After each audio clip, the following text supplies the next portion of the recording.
আল কোরআনের আলো। নামান এই কথাটা বললে অনেকে বলে হুজুররা রাজনীতির কথা বলে। আরে ভাই, রাস্তার সবচেয়ে বড় রাস্তাটার নাম হইল রাজপথ। হাঁসের সবচেয়ে হাঁসের মধ্যে বড় হাঁসটার নাম হইল রাজহাঁস। মিষ্টির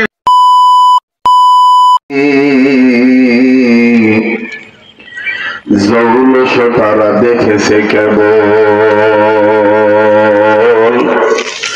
দেখে নাই পরিণতি। গাচ্ছে যাদের ভিনদেশি হাওয়া, লাগিয়েছে সম্প্রীতি।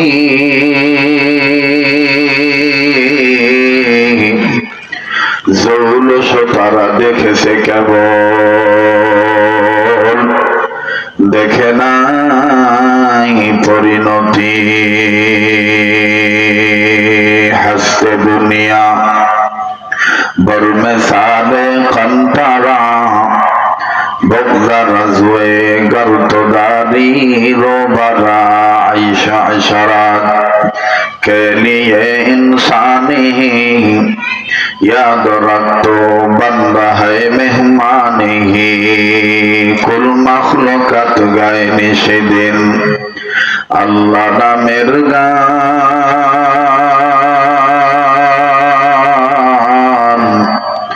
তোমার নামের এতই মধু ওগো মেহেরবান।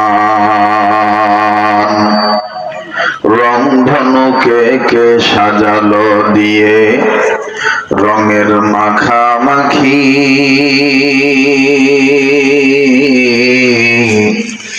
সকাল বেলায় পাক পাখালি কার ইশারায় করে ডাকা ডাকি। গোলাপ মাঝে কে দিল গো মিষ্টি মাখা হাসি,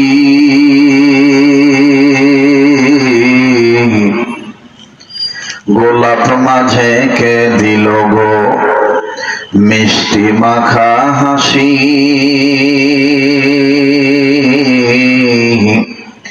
কার ইশারায় মানুষ একে অপরকে এতই ভালোবাসি। মাঠ ভরা ওইকে দিল গো শস্য ফোরান। চিন্তা করে দেখো মানুষ, এসবই হলো আল্লাহ পাকের দান। সবাই কালমা পড়ে লা ইলাহা ইল্লাল্লাহ, জোরে জোরে লা ইলাহা ইল্লাল্লাহ, লা ইলাহা ইল্লাল্লাহ, আরো জোরে লা ইলাহা ইল্লাল্লাহ, লা ইলাহা ইল্লাল্লাহ। আলহামদুলিল্লাহি রাব্বিল আলামিন। কালেমা তৈয়বার সাথে কারো কোনো দুশমনি আছে? লা ইলাহা ইল্লাল্লাহর আওয়াজ জোরে দিলে কোনো সমস্যা হবে না। তো যে কয়জনই আছেন আল্লাহর মেহেরবানিতে উচ্চ আওয়াজে সবাই জোরে সোরে জিকির করেন লা ইলাহা ইল্লাল্লাহ, আরো জোরে লা ইলাহা ইল্লাল্লাহ, জোরে লা ইলাহা ইল্লাল্লাহ, লা ইলাহা ইল্লাল্লাহ, জোরে লা ইলাহা ইল্লাল্লাহ, লা ইলাহা ইল্লাল্লাহ, জোরে জোরে লা ইলাহা ইল্লাল্লাহ। ইল্লাল্লাহু ইল্লাল্লাহ ইল্লাল্লাহু ইল্লাল্লাহ, লা ইলাহা ইল্লাল্লাহ, লা ইলাহা ইল্লাল্লাহ, জোরে লা ইলাহা ইল্লাল্লাহ, লা ইলাহা ইল্লাল্লাহ, লা ইলাহা ইল্লাল্লাহ মুহাম্মাদুর রাসূলুল্লাহ